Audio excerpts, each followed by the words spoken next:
ኢና ሊላሂ ወኢና ኢለይሂ ራጂዑን። እጅግ የሚያሳዝን መረጃ። ሙሽሪት የሙሽራ ቀሚሷን እንደለበሰች ወይዳኑ ህይወቷ አልፏል። እጅግ ያሳዝናል። ተንከባክቦ ያሳደጋት አያቷም አብሮት ነበረ። እጅግ በጣም በሚያሳዝን ሁኔታ ሁለቱም በአንድ ጊዜ ወደ አኪራ ሂደዋል። ሱብሃንአላህ። በሌላኛው መረጃ ደግሞ እንግዲህ በእጅግ የሚያሳዝን በዚሁ በሀገራችን የተከሰተ ሟች ተመስገን በቅርቡ በትዳር ከታሰረችው ባለቤቱ ጋር የነበረውን ግንኙነት ያልተቀበለውና ለዓመታት የቀድሞ ፍቅረኛዋ እንደነበር የሚነገርለት ግለሰብ ይህንን አሰቃቂ አዲሱ ሙሽራ ላይ ፈጽሞበታል፣ ገለውታል በግፍ በአደባባይ። እጅግ ያሳዝናል። የተለያዩ መረጃዎች አሉ፣ በጋራ እንመልከት። ይህንን ቪዲዮ ለብዙ ተደራሽ አድርጉት። ሀሳብ አስተያየት እየሰጣችሁ ቪዲዮውን ወይም መረጃውን እንመልከት። ኢና ሊላሂ ወኢና ኢለይሂ ራጂዑን ይላል። አሳዛኝ አደጋ። ኢማን እናቷን ካጣች በኋላ በአያቶቿ እጅ ነበር ያደገችው። አባቷ ሌላ አግብቶ ለአያቶቿ ጥሏት ሂዶ ወደ ውጭ ሄደ። ከ2 ዓመት በፊት አያቷ አረፈች። ምንም እንኳን ብዙ ውጣ ውረድ ብታልፍም ኢማን ጨዋና አህላቅ ያላት ልጅ እንደሆነች ብዙዎች ይመሰክራሉ። በዩናይትድ አረብ ኤሚሬትስ ከሚሰራ ኢንጂነር ባልደረባዋ ጋር ታጭታ ህይወታቸውን አብረው ለመጀመር ነገሮች እስኪረጋጉ ድረስ እየጠበቁ ነበር። የጓጉለት የሰርጋቸው ቀን ደርሶ ነጭ ቀሚሷን የምትለብስበት በህይወቷ ውስጥ አዲስ ምዕራፍ የምትጀምርበት ቀን እጮኛዋ ወዳለበት ለመሄድ በጦርነት ምክንያት በአየር መጓዝ ስላልቻለች በሳዑዲ አረቢያ በኩል ወደ ኤሚሬትስ በመኪና ለመጓዝ ተገደዱ። በመንገድ ላይ አሳዛኝ ሁኔታ ተከሰተ። አስደንጋጭ የሆነ የመኪና አደጋ አጋጠማቸው። የሙሽራ ቀሚሷን እንደለበሰች ወዲያውኑ ህይወቷ አለፈ። ተንከባክቦ ያሳደጋት አያቷ አብሯት ነበር። ሁለቱም በአንድ ጊዜ ወደ አኪራ ሄዱ። ኢና ሊላሂ ወኢና ኢለይሂ ራጂዑን። ዱንያ እንዲህ ናት። ብዙ ያሰብንላት፣ ብዙ ያቀርንላት በሰዓታት ውስጥ ከነበረ ወዳልነበረ ትለወጣለች። አላህ ይዘንላቸው። አላህ ማረፊያቸውን ጀነተል ፊርደውስ ያድርግላቸው። እጅግ በጣም ያሳዝናል። የሙሽራ ቀሚሷን ሳታወልቅ ወደ አኪራ ሂዳለች። ሱብሃንአላህ። ዱንያ እንዲህ ናት ብሏል። እንግዲህ ወንድማችን ብዙ እናስባለን፣ ነገር ግን በአጭሩ እንቀጫለን። ወደ ሌላኛው መረጃ ስንመለከት ደግሞ እጅግ የሚያሳዝን በዚሁ በሀገራችን የተከሰተ አንድ አሳዛኝ ክስተት አለ። በግፍ ለተገደለ ወጣት ተመስገን ዳንኤል ፍትህ ይስፈን ይላል።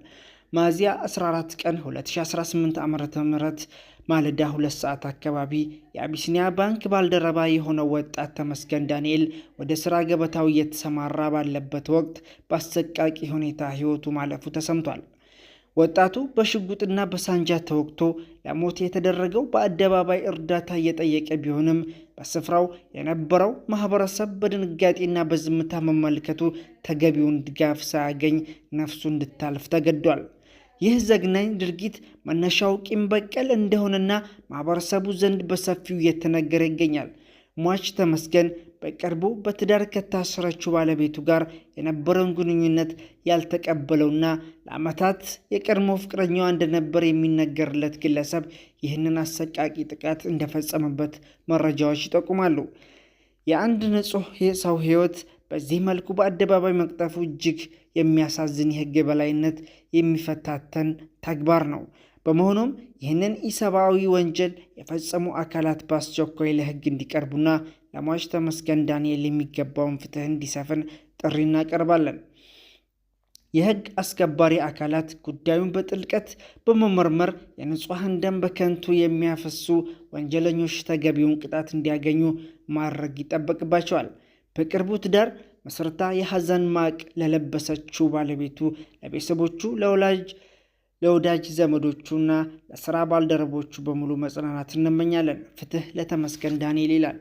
እጅግ በጣም የሚያሳዝን 2 አይነት መረጃዎች ተመልክተናል። ሱብሃንአላህ። ኢና ሊላሂ ወኢና ኢለይሂ ራጂዑን።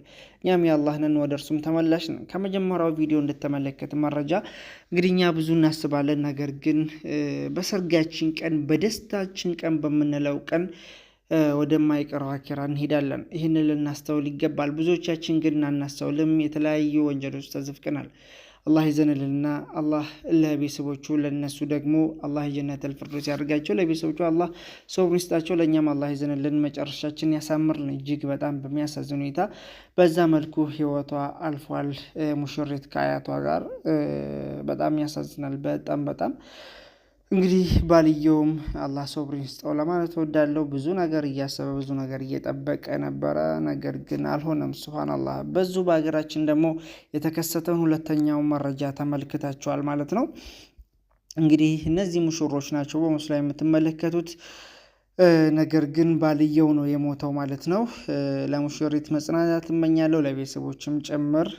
በቅርብ ነው የተጋቡት። ነገር ግን በቂም በቀል የቀድሞዋ ፍቅረኛ ተብሎ የሚነገረው ሰውዬ ማለት ነው እንግዲህ ለብዙ ጊዜ እንደተከታተለው ጭምር እንዲሁም ደግሞ በነሱ መጣመር በነሱ አንድ መሆን ትዳር መመስረታቸው ያልፈለገው ያልወደደው ሰውዬ የቀድሞ ፍቅረኛ የሚባለው የሴትዮዋ የሙሽሪት ማለት ነው ይህንን አዲሱ ሙሽራ ገሎታል።